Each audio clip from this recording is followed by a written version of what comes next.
رسول کریم سے ملاقات کا خواہش مند ہوا ایک چینی ڈاکٹر۔ آخر کیوں؟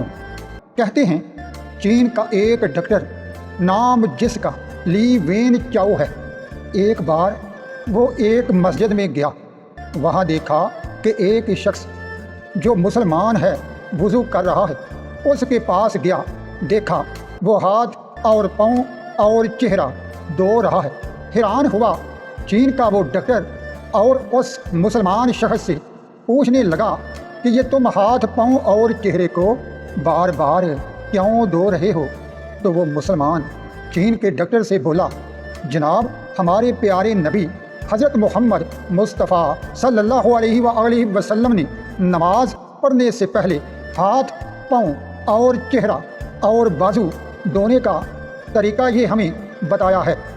تو وہ ڈاکٹر بہت حیران ہوا، کہنے لگا یہی زیادہ تر مراکز ہیں جراثیم کے، یعنی جراثیم چہرے، ہاتھ اور پاؤں کو زیادہ نشانہ بناتے ہیں اور صحت کے لیے یہ بہت ہی فائدہ مند ہے۔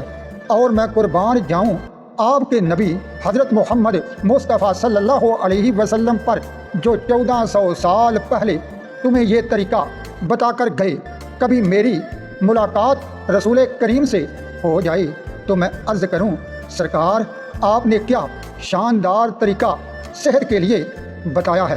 سبحان اللہ، ہمارے پیارے کریم آقا کی ہر سنت میں حکمت ہے۔ صلو علی الحبیب صلی اللہ تعالی علی محمد صلی اللہ علیہ وآلہ وسلم۔